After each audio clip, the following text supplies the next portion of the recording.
Assalamualaikum warahmatullahi wabarakatuh. Innal hamdalillah nahmaduhu wa nasta'inuhu wa nastaghfiruh wa na'udzu billahi min shururi anfusina wa sayyiati a'malina. May yahdihillahu fala mudilla lahu wa may yudlil fala hadiya lahu. Asyhadu an la ilaha illallah wahdahu la syarika lahu wa asyhadu anna Muhammadan abduhu wa rasuluh alladzi la rasula wa la nabiyya ba'dahu. Ya ayyuhalladzina amanu taqullaha haqqa tuqatih wa la tamutunna illa wa antum muslimun. Amma ba'd. Bapak dan Ibu kaum muslimin dan kaum muslimat yang dirahmati Allah Subhanahu wa taala.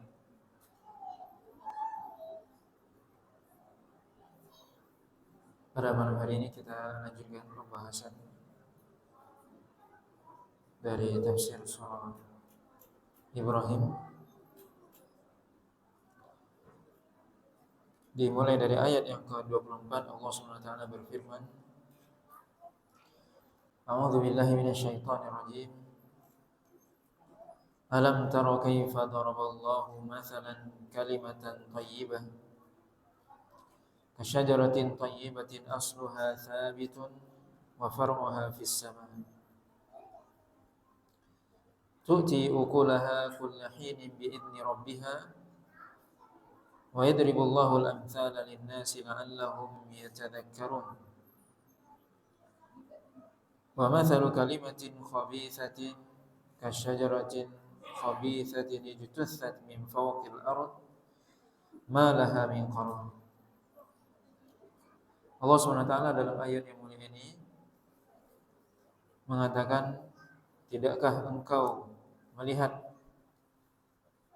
kepada perumpamaan yang Allah SWT memberikan perumpamaan, permisalan kalimah thayyibah, kalimat yang baik, kasyajaratin thayyibah, seperti pohon yang baik, yaitu asluha thabitun, yang mana akarnya kuat, wa far'uha fis sama', dan juga dahannya menjulang ke langit.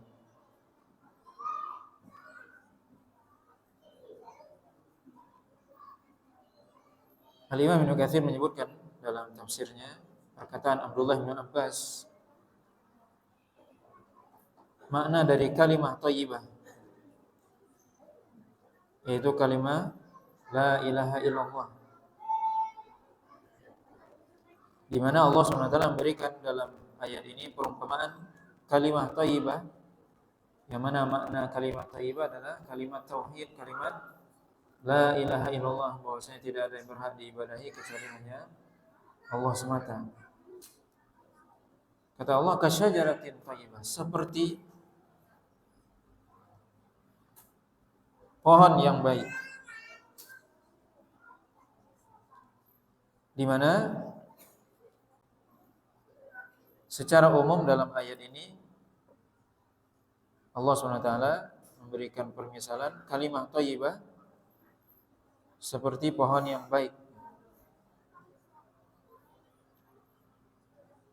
di mana dalam sebuah hadis dari Abdullah bin Umar radhiyallahu taala anhuma yang diriwayatkan oleh Imam Bukhari dan Muslim, bahwasanya Rasulullah SAW suatu ketika pernah bertanya kepada para sahabat, di mana beliau mengatakan, beritahukan kepadaku satu pohon yang baik, yang pohon itu mirip dengan seorang mukmin. Maka ketika itu para sahabat tidak ada yang menjawab, atau mereka menjawab dengan jawaban yang kurang tepat, atau tidak tepat. Kemudian Abdullah bin Umar mengatakan bahwasanya terbetik dalam hatiku bahwasanya itu adalah an-nakhlah, yaitu pohon kurma. Kemudian Rasulullah SAW pun mengatakan ketika para sahabat diam atau sebagiannya menjawab dengan jawaban yang tidak pas, maka Nabi mengatakan hiyan nakhlah, yaitu pohon kurma.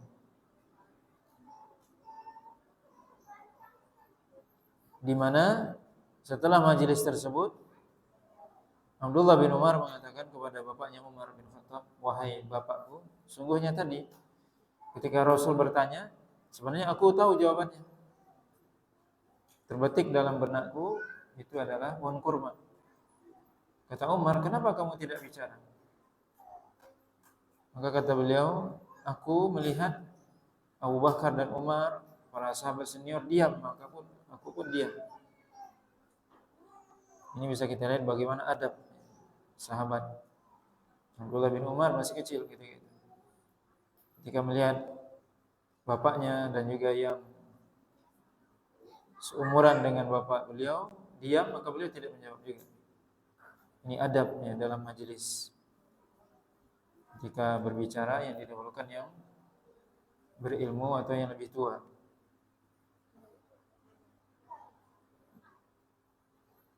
Maka sehingga ketika dalam majelis itu yang berbicara adalah orang tua atau yang lebih berilmu, kita akan dapat faedah banyak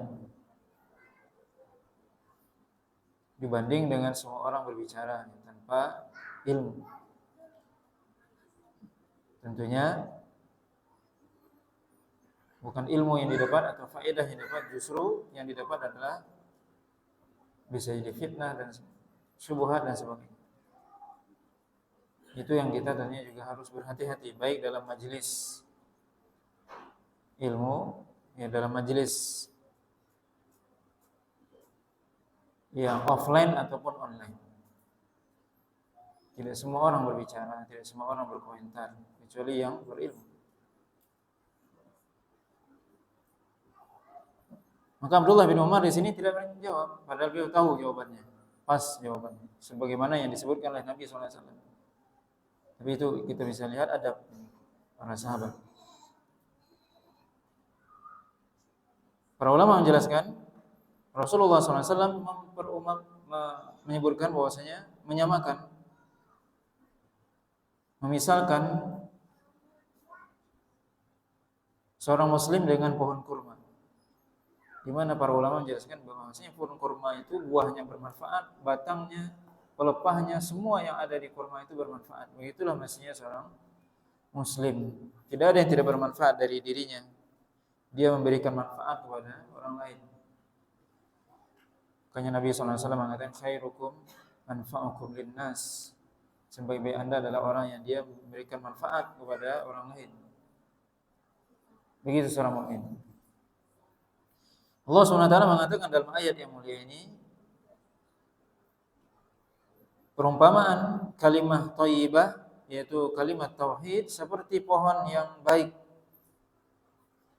Yang mana pohon yang baik itu? Ya salah satu dari penafsirannya wallahu alam, pohon kurma atau pohon apa saja. Yang mana kata Allah SWT, asluha thabitun. Yang mana akarnya kuat, kokoh. Wa far'uha fis sama, sedangkan dahannya, rantingnya menjulang ke angkasa, ke langit tinggi.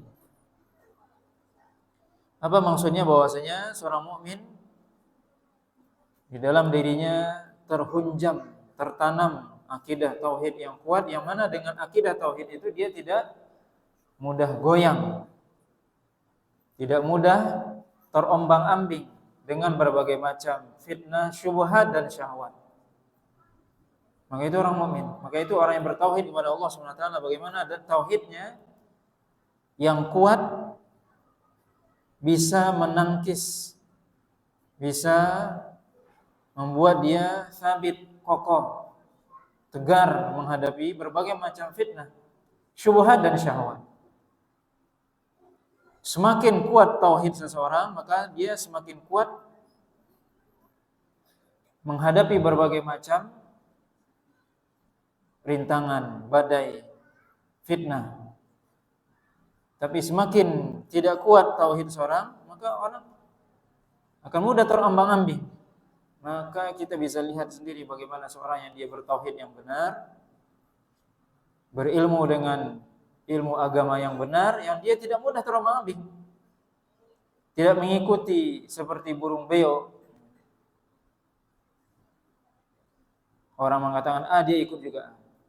Orang mengatakan B, dia ikut juga B. Tanpa tahu apa maksudnya. Benarkah yang dikatakan atau tidak? Tidak tahu. Dia hanya mengikut. Orang mukmin tidak seperti itu. Bukan mengikuti kebanyakan manusia. Bukan mengikuti mayoritas. Atau yang lagi ngetren atau viral. Bukan itu. Yang diikuti adalah Al-Quran dan Sunnah. Yang diikuti adalah ilmu. Yang diikuti adalah kebenaran. Walaupun yang mengikutinya sedikit. Walaupun yang mengatakannya tidak banyak. Asluha thabitun. Yaitu akarnya, tauhidnya menghunjam di dalam dadanya dengan kuat. Dengan apa? Dengan ilmu tentunya. Sehingga tidak mudah terbawa berbagai macam isu, hoax dan sebagainya. Apalagi di zaman kita, ya badai syubhat dan syahwat sangat deras, sangat besar, sangat kuat. Kalau kita tidak punya tauhid yang kuat, kita mudah terombang-ambing. Kita akan mudah ikut kebanyakan manusia di muka bumi hari ini. Kalau kita tidak memiliki tauhid yang benar, ilmu agama yang benar, kita akan mudah ikut-ikutan. Tanpa kita tahu apa yang kita ikuti itu benar atau salah. Tapi orang yang dia memiliki tauhid yang benar, maka dia akan teguh, kuat ya, dalam memegang kebenaran. Walaupun itu akan menghadapi berbagai macam rintangan dan sebagainya. Maka Allah SWT memberikan di dalam ayat ini perumpamaan. Asluha tsabit, bahwasanya orang beriman itu dia kuat. Akidahnya kuat, tauhidnya tidak mudah terombang-ambing. Berbeda dengan orang-orang kafir yang tidak berilmu. Atau orang-orang munafik yang dia ingin menghancurkan Islam dan sebagainya. Bagaimana dia akan mudah. Allah sendiri mengatakan tentang sifat orang-orang munafik. Mudzabdzabina baina dzalika, la ilaha ula wa la ilaha ula. Mudzabdzab artinya ragu-ragu antara dua hal, tidak ke sana dan tidak ke sini. Enggak jelas pendiriannya. Itu ciri munafik. Enggak jelas yang mana. Karena dia tidak punya ilmu. Maka dia akan mengikuti angin bertiup. Kemana angin bergoyang, dia ikut bergoyang ke situ. Kemana angin berhembus, dia ikut juga ke situ. Tapi seorang yang beriman, yang bertauhid kepada Allah SWT, dia akan tegar walaupun menghadang arus yang kuat.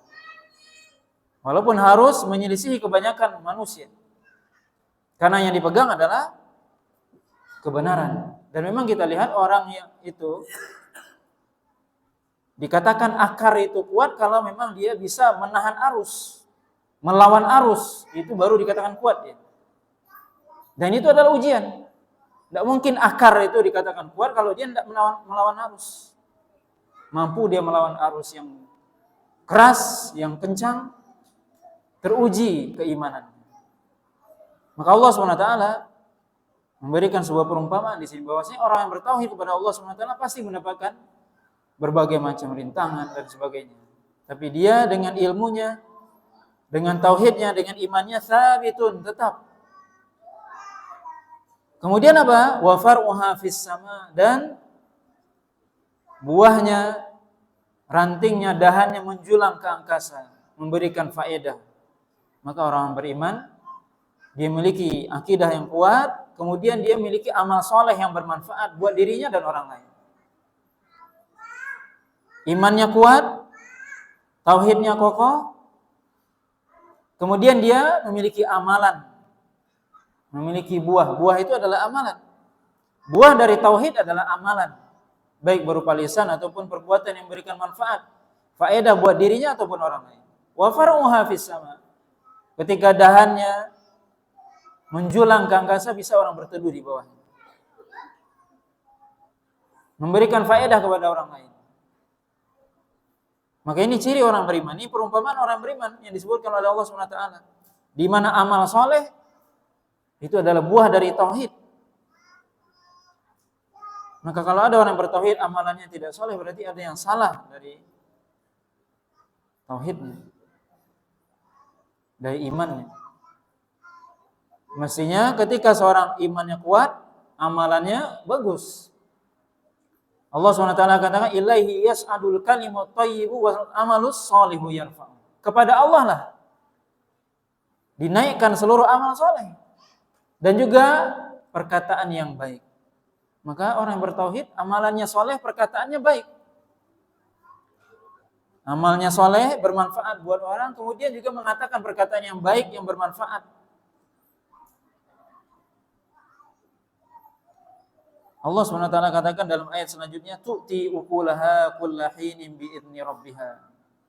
Di mana pohon tersebut yang akarnya kuat, yang dahannya menjulang ke angkasa, memberikan ukulaha, memberikan buah-buahnya setiap waktu dengan izin Rabbnya. Itulah amal soleh. Orang beriman senantiasa memberikan faedah tanpa kenal waktu. Tu'ti ukulaha kullahinin. Dia memberikan faedah. Pohon yang subur tadi memberikan buah yang bermanfaat buat orang yang ada di sekitarnya. Orang yang sekitarnya bisa mengambil faedah. Begitu orang yang beriman, bisa memberikan faedah kepada dirinya dan kepada saudaranya sama muslim. Makanya tadi Rasulullah SAW mengatakan, khairukum atau khairun nas anfa'uhum linnas. Sebaik-baik manusia yang memberikan manfaat kepada manusia. Ini menunjukkan juga bahwasanya seorang mukmin dia tidak hanya memikirkan diri sendiri, tapi juga memberikan saudaranya sama muslim, memberikan faedah. Dan memang dia amal soleh itu bermanfaat buat orang lain. Begitu orang mukmin. Ini permisalan. Perumpamaan yang Allah sebutkan dalam surah Ibrahim. Bagaimana seorang muslim ibaratnya pohon yang kuat, akarnya kuat, menghunjam di bumi, sedangkan ranting dahannya menjulang ke langit, kemudian buahnya senantiasa berbuah dia, senantiasa memberikan buah, menghasilkan buah setiap waktu, memberikan faedah. Itulah orang beriman. Wa yadribullahu al-amthala lin-nasi la'allahum yatadzakkarun. Dan Allah SWT memberikan amthal, perumpamaan kepada manusia. Apa tujuan Allah memberikan perumpamaan? Permisalan. Para ulama menjelaskan supaya kita paham apa yang dimaksud. La'allahum yatadzakkarun, agar mereka ingat, lebih mudah diingat. Allah SWT berikan permisalan dalam Al-Quran. Tujuannya agar mudah kita pahami, agar mudah kita ingat. Dan tentunya agar kita bisa mengamalkannya. Ketika kita paham, kita ingat, kita amalkan. Kemudian sebaliknya Allah SWT dalam ayat selanjutnya memberikan perumpamaan, wa mathalu kalimatin khabithatin kasyajaratin khabithatin ijtussat min fawqil ardi ma laha min qarar. Dan perumpamaan kalimat yang buruk, yang khabith, yang buruk, najis, seperti pohon yang buruk, yang busuk, yang mana pohon tersebut bisa dicongkel dari atas, dari permukaan tanah, bisa diambil, bisa dicabut saja dari permukaan tanah. Malaha min qarar, dia tidak punya akar yang kuat, tidak mengakar ke bumi. Dia hanya sedikit tertanam di permukaan tanah, mudah untuk diambil, mudah dicongkel, mudah diambil, dicabut, mudah dicabut. Dan itu adalah permisalan kekufuran dan kesyirikan. Maka orang-orang kafir, orang-orang musyrik, mereka kalimat mereka itu seperti kata Allah SWT, kalimat yang buruk. Kalimat apa? Kekufuran dan kesyirikan ketika mereka mengatakan Allah SWT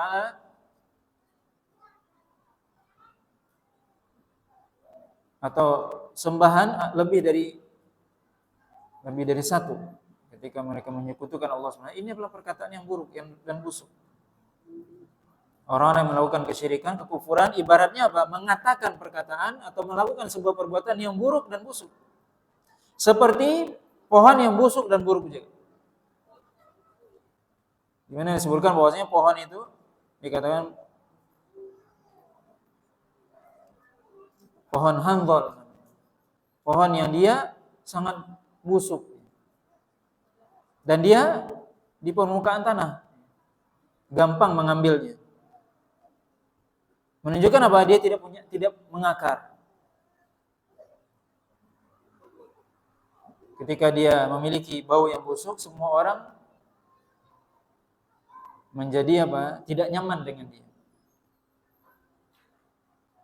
Begitulah orang-orang kafir, orang-orang musyrik yang mereka dengan amalan yang mereka lakukan, baik ucapan ataupun perbuatan orang-orang kafir dan musyrik, itu adalah sesuatu yang buruk dan busuk. Kemudian ditambah lagi tidak mengakar. Kita bisa lihat orang-orang munafik, orang-orang kafir, orang-orang musyrik, bagaimana mereka hari ini A, besok B dan seterusnya. Mudah sekali berubah. Berubah begitu cepat karena memang mereka tidak memiliki pendirian. Tidak ada prinsip dalam hidup. Beda dengan orang beriman, mereka memegang prinsip kalimat tauhid yang dipegang. Apapun yang terjadi tetap la ilaha illallah. Tapi orang-orang musyrik enggak. Bagaimana yang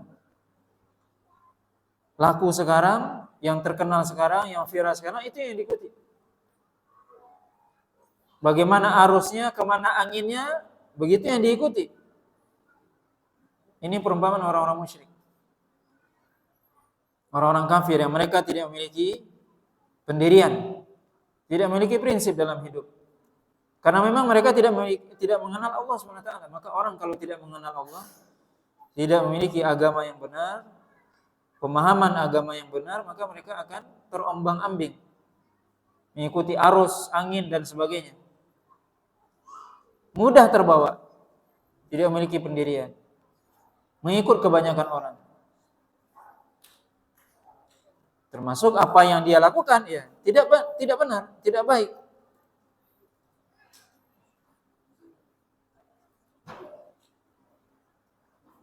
Kemudian dalam ayat selanjutnya Allah SWT menyebutkan yuthabbitullahu alladhina amanu bil qawli tsabiti fil hayatid dunya wa fil akhirah wa yudhillullahu adh-dhalimin wa yaf'alullahu ma yasha. Dan Allah SWT meneguhkan, menguatkan orang-orang beriman dengan perkataan yang tetap di dalam kehidupan dia di dunia dan dalam kehidupan di akhirat. Dan Allah SWT menyesatkan orang-orang yang zalim, dan Allah SWT melakukan apa yang Allah kehendaki. Maka dalam ayat ini Allah SWT mengatakan, Allah SWT menetapkan orang-orang beriman dengan perkataan yang benar, perkataan yang tetap, yang teguh di dunia ini. Ini menguatkan sebelumnya, ayat sebelumnya, bahwasanya orang beriman seperti pohon yang kuat. Orang beriman Allah kuatkan perkataan dia, amalan dia di dunia ini. Tidak mudah terombang-ambing.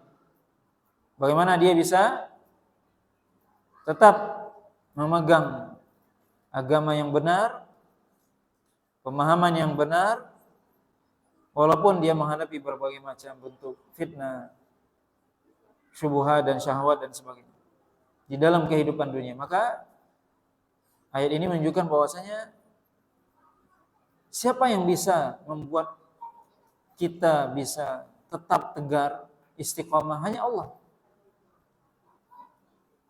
Seorang bisa tetap memegang teguh Islam di atas sunnah Nabi SAW. Siapa yang bisa melakukan itu? Itu taufik dari Allah. Karena Allah katakan yuthabbitullah, Allah meneguhkan.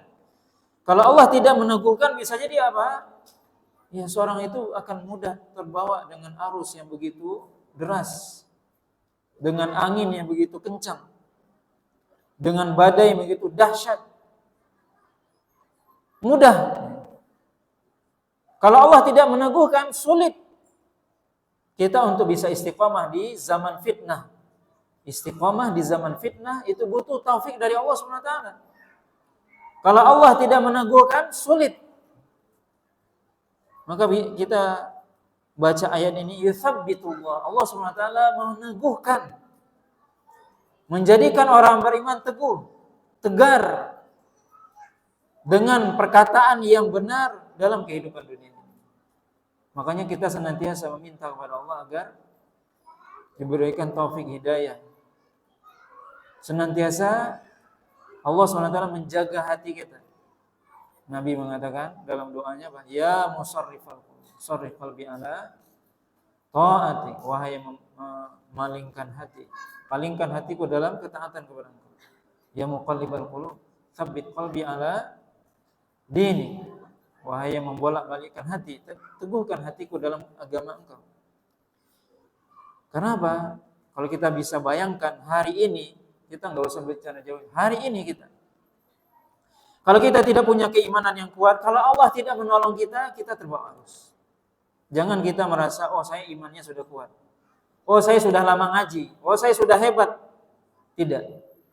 Kalau kita tidak punya hidayah dari Allah, tidak punya mendapatkan taufik dari Allah SWT, sulit. Hari ini, betapa fitnah, syubhat dan syahwat yang begitu sangat dahsyat.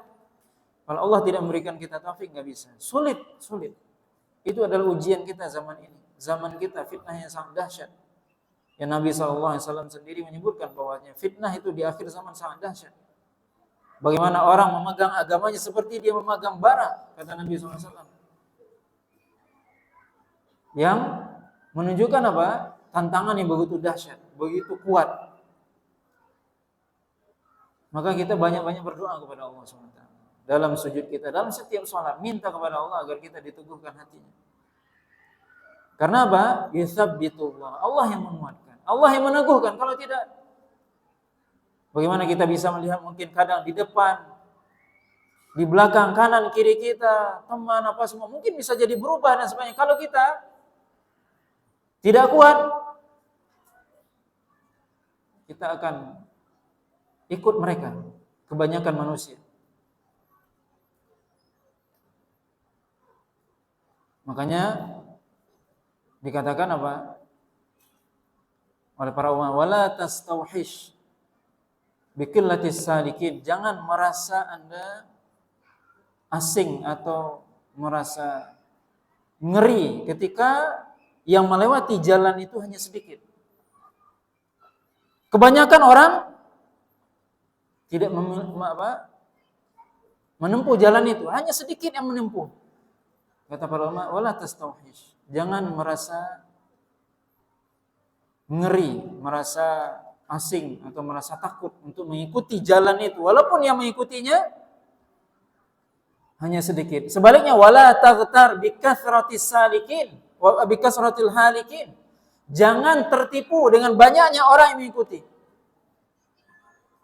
Jangan mudah tertipu dengan banyaknya. Wah, banyak penggemarnya, banyak followernya, banyak yang mengikuti dan sebagainya. Bukan itu. Standar kebenaran adalah Al-Quran dan Sunnah Nabi SAW. Apa yang dipahami oleh para sahabat, para tabi'in, para ulama, itu yang standar. Bukan kebanyakan, yang viral dan sebagainya. Bukan. Wala taghtar bikathratil halikin. Jangan tertipu dengan banyaknya orang yang mengikuti dan banyaknya orang binasa di situ. Wala tastauhish biqillatis salikin. Jangan juga Anda merasa canggung, merasa asing karena sedikitnya orang mengikuti atau menapaki jalan yang Anda ikuti.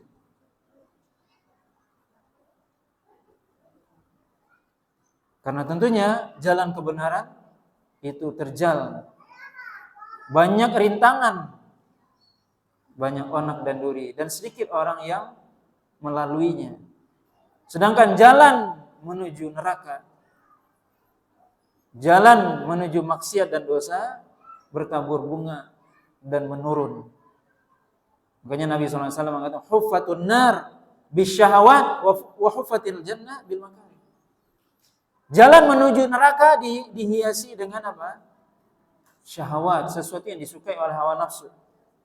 Sedangkan jalan menuju neraka, surga diliputi dengan sesuatu yang tidak disukai oleh hawa nafsu. Susah, berat, sulit, itulah jalan ke surga. Maka kalau kita tidak mendapatkan hidayah dari Allah SWT, taufik dari Allah, sulit. Maka ayat ini perlu selalu kita ingat, agar kita senantiasa meminta hidayah dan taufik kepada Allah. Yuthabbitullahu alladhina amanu bil qawli tsabiti fil hayatid dunya. Allah meneguhkan orang beriman di dalam kehidupan dunia ini. Diteguhkan oleh Allah SWT. Maka kita minta kepada Allah agar Allah meneguhkan kita dalam kehidupan di dunia ini sampai kita meninggal. Wa fil akhirah, kata para ulama, diteguhkan oleh Allah SWT dalam kehidupan di dunia ini, bagaimana dia bisa menjaga imannya. Kemudian dia diteguhkan ketika menghadapi sakaratul maut. Karena itulah perjuangan terakhir dan itulah godaan syaitan yang paling kuat. Karena syaitan ingin orang su'ul khatimah. Nabi SAW mengatakan innamal a'mal bil khawatim, sungguhnya amalan dia lihat akhirnya. Maka syaitan pasti ketika seorang udah sakaratul maut, maka dia akan mengerahkan seluruh tenaganya, kemampuannya, potensinya untuk menyesatkan orang tersebut. Makanya disebutkan kisah Imam Ahmad ketika sakaratul maut. Ketika sakarat, Imam Ahmad ketika itu apa? Sempat bahasa kita menggigau. Dengan mengatakan apa? Belum kata Imam Ahmad. Padahal ketika itu ditalkinkan la ilaha illallah. Kata Imam Ahmad, belum. Ketika dibangun apa? Ditanya Imam Ahmad, kenapa engkau mengatakan belum? Karena syaitan mengatakan kepadaku tadi, engkau sudah selamat wahai Imam Ahmad. Sudah sukses kamu. Kata Imam Ahmad, belum. Untuk apa? Karena khawatir Imam Ahmad itu adalah tipu daya syaitan. Makanya Imam Ahmad mengatakan, kalau seandainya satu kaki saya baru di surga, belum aman. Kalau satu kaki baru di surga. Ini bisa kita lihat bagaimana seorang imam, seorang ulama, bagaimana mereka sangat takut kepada diri mereka sendiri. Hari ini banyak orang yang dia tertipu dengan amalannya. Imam Ahmad mengatakan satu kaki baru masuk surga, belum aman itu. Masih khawatir. Hari ini naudzubillah, dengan amalan kita yang sedikit, dan itu pun yang sedikit itu pun tidak baik. Banyak kurangnya, banyak tidak sempurna. Kemudian kita merasa kita sudah menjadi ahli surga. Kita berdoa menjadi ahli surga, iya, tapi merasa sok dan sebagainya itu tidak. Tidak ada yang bisa menyelamatkan kita, tidak ada yang bisa memberikan kita keselamatan kecuali Allah SWT. Maka banyak berdoa kepada Allah SWT. Bagaimana kita diselamatkan oleh Allah SWT? Allah katakan di sini Allah menguatkan orang yang beriman. Orang yang benar-benar beriman. Dengan dia bisa menghadapi dunia ini dengan teguh. Biqauli tsabit fil hayati dunya wa fil akhirah. Kemudian ketika sakaratul maut. Kemudian termasuk dalam makna akhirat adalah ketika menghadapi terminal pertama dari akhirat, yaitu alam kubur. Makanya Imam Ibnu Katsir dalam tafsir Ibnu Katsir ketika menjelaskan ayat ini, ayat 27 dari surah Ibrahim, itu beliau menyebutkan panjang sekali riwayat hadis yang bercerita tentang azab kubur. Ketika menjelaskan apa? Bahwasanya Allah SWT meneguhkan orang beriman dengan perkataan yang kuat, yang kokoh dalam kehidupan dunia, di mana dia menjaga imannya, tauhidnya di dalam kehidupan dunia ketika sakarat dan ketika menghadapi malaikat maut dan menghadapi malaikat munkar wa nakir. Malaikat yang akan menanya setiap kita di dalam kubur kita, di alam barzakh.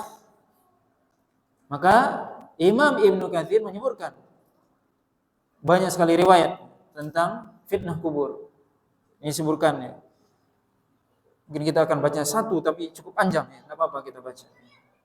Di mana Hadis-hadis ini diriwayatkan oleh Imam Bukhari dan Muslim, Imam Ahmad dan yang lainnya. Dari banyak sahabat. Pertama, yang paling terkenal yang berbicara tentang hadis azab kubur adalah hadis Bara' ibn Azib. Kemudian ada riwayat Aisyah, ada riwayat Abdullah bin Abbas, ada riwayat Jabir bin Abdullah, Abu Sa'id Al-Khudri, Anas bin Malik dan beberapa sahabat.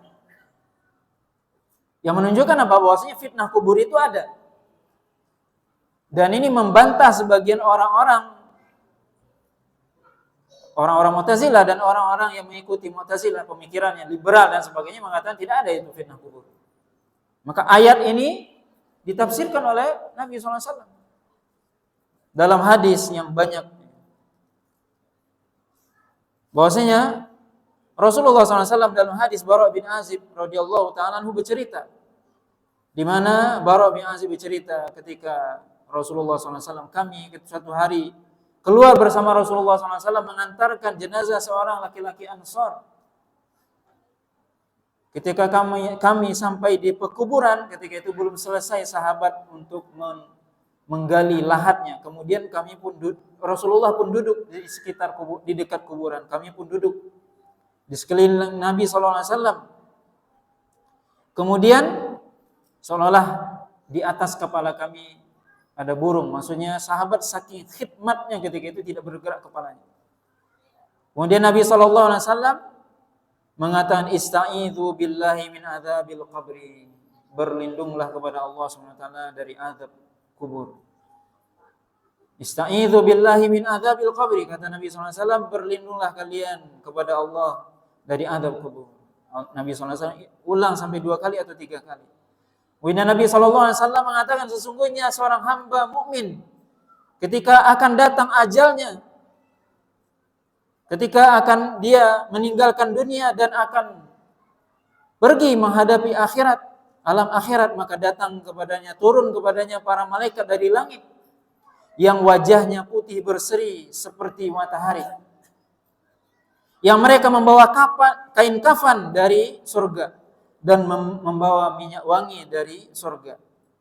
Kemudian malaikat tersebut duduk sejauh mata memandang. Kemudian datanglah malaikat maut, yang mana malaikat maut itu duduk di atas kepala orang tersebut. Kemudian mengatakan, wahai jiwa yang tenang, keluarlah. Wahai jiwa yang baik, keluarlah menuju ampunan Allah dan keridhaannya. Kemudian keluarlah jiwa tersebut, roh tersebut, sebagaimana menetesnya air dari kendi, dari cerek. Kemudian langsung air itu roh tersebut diambil oleh malaikat. Kemudian tidak sampai lama, tidak dibiarkan oleh malaikat yang datang dari langit tadi dipegang lama oleh malaikat maut, kecuali mereka segera mengambil roh tersebut. Jadi malaikat maut mencabut, ketika dicabut tidak lama di tangan malaikat maut, maka segera diambil oleh malaikat yang banyak tadi yang datang dari langit yang membawa kafan dari surga. Kemudian mereka kafani roh tersebut dengan kafan dari surga, dan diberikan kepadanya minyak wangi dari surga. Maka keluarlah, terciumlah bau yang sangat harum yang pernah ada di muka bumi. Maka kemudian diangkatlah, dibawalah roh tersebut ke langit. Dan setiap melewati malaikat, kemudian mereka bertanya, roh siapakah ini yang baunya harum? Maka dikatakan, ini adalah ruhnya Fulan bin Fulan, dengan namanya yang paling baik di dunia, yang mereka manusia memanggilnya di dunia. Sampai ke langit dunia, kemudian dibukakan baginya langit dunia. Kemudian diiringi jenazah tersebut oleh malaikat yang ada di langit dunia sampai kepada langit setelahnya, sampai ke langit yang ketujuh. Setiap langit ada penghuninya para malaikat. Semua malaikat yang ada di langit tersebut mengiringi roh tersebut sampai menuju langit setelahnya, sampai ke langit yang ketujuh. Kemudian Allah SWT berfirman, Allah SWT mengatakan, tuliskanlah catatan hambaku di Illiyin, di tempat yang tinggi dan kembalikan ruhnya ke bumi. Sesungguhnya aku menciptakan dia dari bumi tersebut dan aku akan kembalikan dia darinya. Kemudian dikembalikanlah ruhnya kepada jasadnya. Kemudian datanglah kepadanya dua malaikat. Yang dua malaikat tersebut mendudukkan dia. Kemudian mengatakan kepada orang tersebut, "Man rabbuka?" Siapa Rabb kamu? Kemudian orang tersebut mengatakan, "Rabbi Allah, Rabbku adalah Allah." Kemudian kedua malaikat tersebut mengatakan, "Ma dinuka?" Apa agamamu? Kemudian dia mengatakan, "Dinil Islam," agamaku Islam. Kemudian kedua malaikat tersebut mengatakan, "Siapa laki-laki yang diutus kepadamu?" Maka dia mengatakan, dia adalah Rasulullah SAW. Maka kemudian apa yang engkau lakukan? Apa yang engkau ketahui darinya? Maka kemudian dia mengatakan, aku membaca kitab Allah, kemudian aku beriman dengannya dan aku membenarkannya. Kemudian terdengar suara dari langit dengan mengatakan, sungguh telah benar jawaban hambaku. Maka bentangkanlah baginya bentangan dari surga dan pakaikanlah dia pakaian dari surga dan bukakanlah baginya pintu menuju surga. Kemudian datanglah kepadanya bau harum surga dan dilapangkan kuburnya sejauh mata memandang. Kemudian datang kepadanya seorang laki-laki yang baik wajahnya dengan pakaian yang baik dan juga bau yang harum. Kemudian mengatakan, bergembiralah kamu hari ini dengan apa yang sudah Allah janjikan kepadamu. Kemudian mayat tersebut mengatakan, siapakah engkau? Maka dia mengatakan, aku adalah amalmu yang soleh. Kemudian dia mengatakan, ya Allah, segerakan hari kiamat. Segerakan hari kiamat agar aku bisa kembali kepada keluargaku dan hartaku. Kemudian Rasulullah SAW mengatakan, sesungguhnya dan jika yang meninggal itu adalah orang kafir, maka datang kepadanya malaikat dari langit su'ul wujuh, yang mana wajahnya hitam, membawa kapan atau juga sesuatu dari langit. Kemudian atau disebut masuh, ya, ini dibawakan sesuatu ya dari langit seperti perban dan sebagainya. Maka kemudian dia juga duduk di tempat yang jauh. Kemudian datang kepadanya malaikat maut yang berdiri di atas kepalanya, yang duduk di atas kepalanya.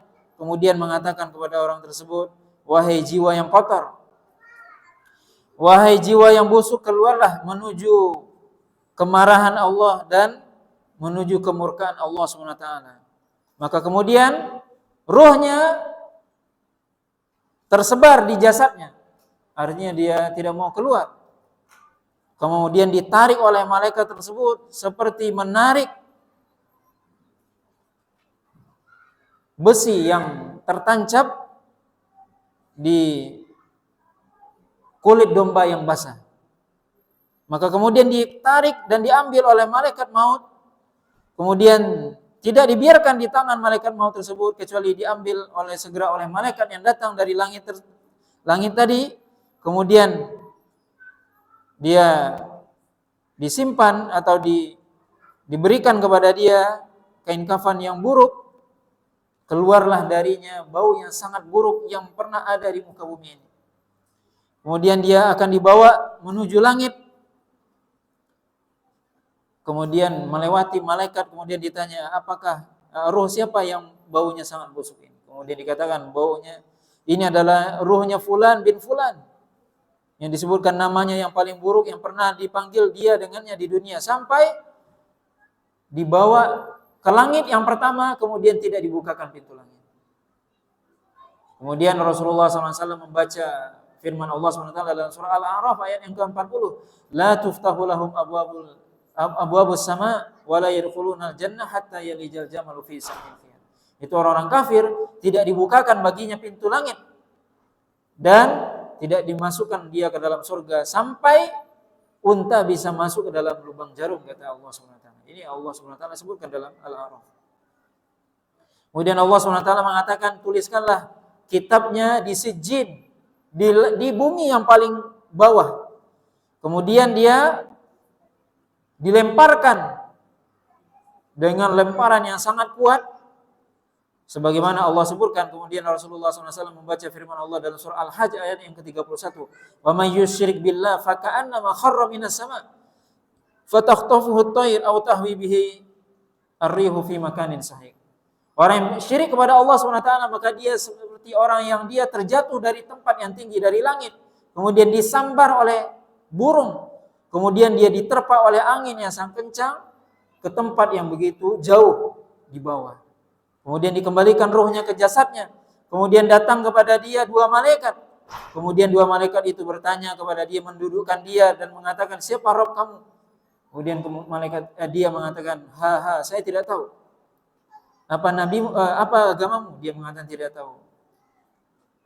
Kemudian kemudian ditanya juga, siapa laki-laki yang diutus kepadamu? Dia juga mengatakan tidak tahu. Kemudian dikatakan kepadanya bahwasanya dia sungguh telah berdusta. Maka bentangkan bagi dia bentangan dari neraka. Bukakan bagi dia pintu menuju neraka. Kemudian dia bisa mendapatkan panasnya neraka dan disempitkan kuburannya sampai patah tulang benulangnya, bersatu sehingga patah tulang benulangnya karena diapit oleh kuburannya. Kemudian datang kepadanya seorang laki-laki yang buruk wajahnya, buruk pakaiannya, dan busuk baunya. Kemudian orang itu mengatakan, bergembiralah kamu dengan apa yang kamu lihat hari ini yang sudah dijanjikan oleh Allah SWT. Kemudian orang tersebut mengatakan, siapa kamu? Kemudian dia mengatakan, aku adalah amalmu yang buruk. Kemudian orang ini mengatakan, ya Allah, jangan terjadi hari kiamat. Maka ini yang disebutkan oleh Nabi SAW bagaimana gambaran kita semua akan menghadapi ini semua. Ini adalah gambaran yang disebutkan oleh Nabi SAW bagaimana kita akan menghadapi fase kehidupan setelah kematian. Setelah kita meninggal di dunia ini, maka kita akan masuk ke liang kubur atau alam barzakh yang kita akan didatangi oleh malaikat. Bagaimana kita dicabut rohnya. Dan itu semua ya bergantung amalan hari ini. Apakah kita ingin husnul khatimah atau su'ul khatimah, naudzubillah, yang menentukan hari ini. Apakah kita ingin ditemani oleh orang yang baik atau sebaliknya hari ini yang menentukan. Apakah kita ingin ketika di alam barzakh dinampakkan surga, mencium bau surga, atau sebaliknya, naudzubillah, maka jawabannya adalah hari ini, di dunia ini, selama kita masih diberikan oleh Allah SWT nikmat hidup, itulah waktu untuk kita memperbaiki diri. Maka jangan sampai kita terlambat, jangan sampai kita tentunya menyesal. Nabi SAW menyebutkan ini sangat banyak ya. Hadis-hadis yang seperti ini disebutkan oleh Imam Ibnu Katsir, bisa kita baca. Hadis-hadis seperti ini mungkin sangat layak kita baca ketika iman kita turun. Ketika iman kita turun, ketika kita malas beribadah, coba baca hadis-hadis seperti ini. Hadis-hadis yang mengingatkan kita kepada alam barzakh. Hadis-hadis yang menceritakan tentang surga dan neraka. Yang membuat kita semangat beribadah dan takut kepada Allah SWT. Baca ayat-ayat yang menceritakan tentang azab, yang akan membuat kita takut melakukan dosa. Baca tentang surga yang akan membuat kita semangat untuk beribadah. Ini adalah tujuan dari Allah SWT menurunkan Al-Quran. Apa tujuan Allah SWT menurunkan Al-Quran? Salah satunya Allah menurunkan ayat-ayat yang di dalamnya ada surga, berbicara tentang surga, agar kita bersemangat beribadah. Buat apa Allah SWT menceritakan ayat-ayat neraka? Agar kita takut melakukan perbuatan dosa dan maksiat. Maka ketika kita malas beribadah, baca ayat tentang surga agar kita bersemangat. Ketika kita jatuh pada perbuatan dosa dan maksiat, baca ayat tentang neraka agar kita takut. Begitu juga hadis-hadis Nabi SAW yang banyak. Ini adalah faedah. Ini adalah peringatan buat kita bersama agar kita senantiasa ingat. Allah SWT tadi mengatakan la'allahum yatadzakkarun, agar mereka manusia senantiasa ingat kepada Allah SWT. Wallahu ta'ala alam. Wa sallallahu ala nabiyyina Muhammadin wa ala alihi wasallam. Subhanallah bihamdika asyhadu an la ilaha illa anta astaghfiruka wa atubu ilaik. Assalamualaikum warahmatullahi wabarakatuh.